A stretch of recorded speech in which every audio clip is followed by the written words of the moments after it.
cách ướp là sử dụng coca, sử dụng sữa tươi, ướp đường và ướp mật ong. Tuy nhiên với công thức của mình thì mình sử dụng là sữa đặc có đường.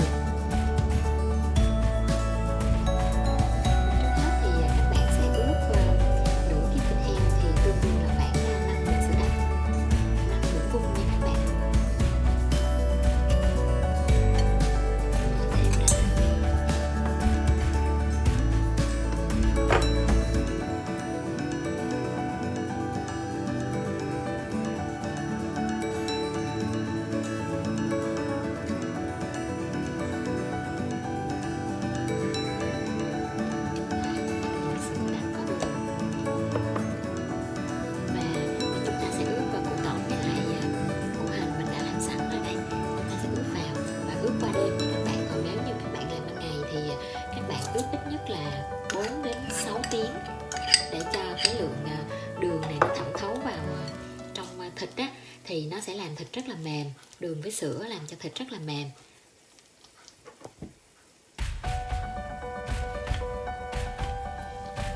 Bởi vì nếu mà các bạn ướp các gia vị mặn vào ngay luôn á, thì cái muối ở trong các gia vị mặn đó nó sẽ đẩy cái lượng nước ở trong thịt ra ngoài, làm cho thịt sẽ bị khô. Nên các bạn sẽ phải ướp đường với sữa trước, rồi để qua đêm như vậy nó thẩm thấu rất là mềm. Trước khi nướng thì các bạn phải ướp cái gia vị mặn vô là 2 tiếng tối thiểu trước khi nướng. Mình thì mình không có vội á, mình ướp thì mình ướp tới 4 tiếng lận, cho nên là thịt rất là ngon. Mình chắc chắn là nếu mà các bạn kinh doanh bên lĩnh vực cơm tấm mà muốn thử thì các bạn cứ thử cái công thức này, bởi vì nó làm cho miếng thịt rất là thơm, rất là mềm. Mà nếu mà được thì các bạn ướp qua đêm là rất là tốt. Sáng các bạn đem ra bán thì thịt thơm ngon mềm cho khách lắm. Mình trộn đều lên như vậy. Ví dụ như các mẹ mà bận đi làm mà không có thời gian để canh á, thì mình nghĩ là ban đêm các bạn ướp sữa trước, sữa củ hành với tỏi trước, xong rồi sáng dậy các bạn lấy ra, xong rồi các bạn ướp gia vị mặn vào, bỏ vô tủ lạnh, xong rồi chiều về chúng ta lấy ra nửa tiếng trước khi chúng ta nướng là miếng thịt cực kỳ ngon.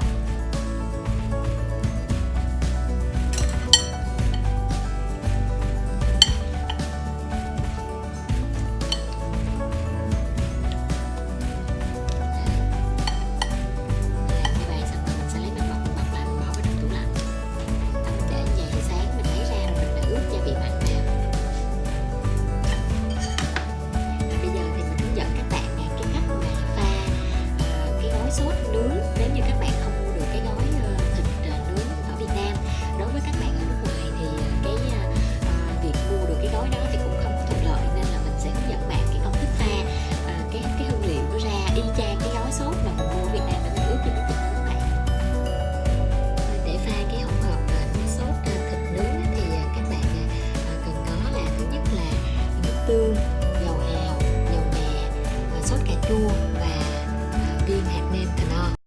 Thì cái liều lượng các bạn cho nửa ký thịt thì các bạn sẽ cần là 5 muỗng nước tương, 4 muỗng dầu hào, 3 muỗng dầu mè, 3 muỗng tomato ketchup là sốt cà chua và 2 muỗng cano. Các bạn không cần nêm đường bởi vì hồi nãy chúng ta đã nêm sữa trong thịt rồi, cho nên là chúng ta không có cần nêm đường vào trong cái hỗn hợp này. Các bạn nhớ là mình không có ướp liền chung nha các bạn. Mình sẽ tách ra, ướp sữa trước, rồi sau đó là 4 tiếng sau đến 6 tiếng sau thì chúng ta đem ra, chúng ta mới bắt đầu ướp cái hỗn hợp này vào. Và sau khi thịt các bạn đưa vào trong tủ lạnh và ướp tỏi, củ hành với sữa rồi thì chúng ta sẽ đưa gia vị mặn vào. Thì gia vị mặn sẽ là gói sốt thịt nướng cộng thêm 2 muỗng nước tương. Nếu các bạn không có gói sốt thịt nướng thì các bạn sẽ thay thế bằng cái hỗn hợp mà mình vừa hướng dẫn các bạn đó, cái hỗn hợp mà mình pha trộn đó. Thì các bạn sẽ ướp vào và chúng ta sẽ để thêm khoảng 2 tiếng nữa. Trường hợp mà các bạn gấp không có thời gian đợi thì chúng ta cũng sẽ phải ướp ít nhất là từ 35 cho tới 45 phút nha các bạn. Nếu các bạn có thời gian mà để ướp lâu thì chúng ta đưa ngược lại vào trong tủ lạnh 2 tiếng trước khi nướng. Và khi chúng ta chuẩn bị nướng thì chúng ta cần phải mang thịt ra ngoài nửa tiếng trước khi nướng. Các các bạn ướp 2 muỗng nước tương đầy vung nha các bạn nha.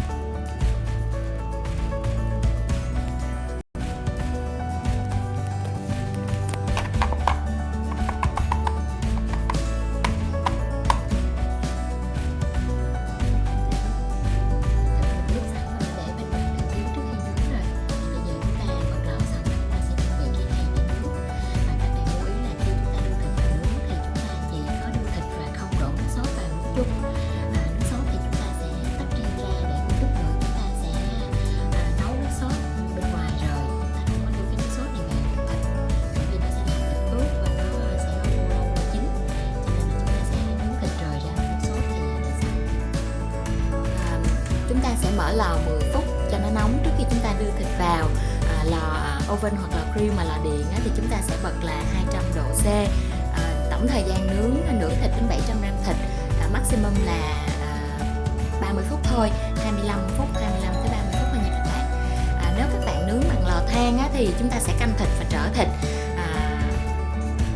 Lò than thì mỡ và nước thịt nó sẽ rớt xuống phía dưới, cho nên chúng ta sẽ không lo về vấn đề mà miếng thịt bị ướt.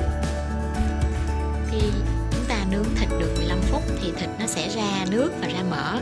Chúng ta sẽ lấy cái hỗn hợp này chúng ta đưa vào lò, vào chảo để chúng ta đun với lại cái nước sốt ướp thịt hồi nãy.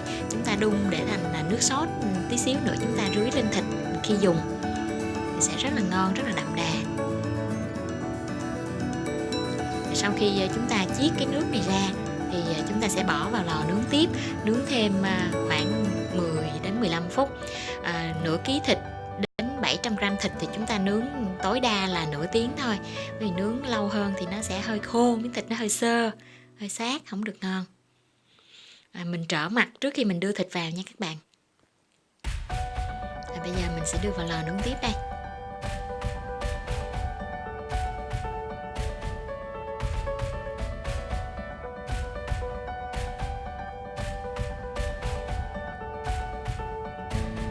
Tiếp theo là chúng ta sẽ bật bếp để đun cái hỗn hợp này lên. Chúng ta sẽ đun cái hỗn hợp này cho đến sôi và kẹo lại luôn, làm thành nước sốt nha các bạn. Một là các bạn để chan lên cơm ăn, hoặc là chúng ta sẽ chan lên thịt để cho miếng thịt nó được đậm đà và nó được thơm. Sau khi nướng là 30 phút thì miếng thịt sẽ như vậy. Còn nước sốt của mình cũng đã đun kẹo sệt lại như vậy. Nếu mà các bé ăn thì các mẹ xắt mỏng ra, rồi chúng ta sẽ rưới nước sốt lên miếng thịt. Đây, thịt của mình đây. Đây, mình cắt mỏng thịt cho các bé như vậy, các bé sẽ ăn dễ dàng. Khi mình trưng bày ra đĩa thì mình cũng rưới nước sốt lên như vậy, làm cho miếng thịt nó sẽ thêm đậm đà. Các bạn có thể ăn kèm thịt nướng với bánh mì và salad như vậy. Nếu các bạn yêu thích cơm tấm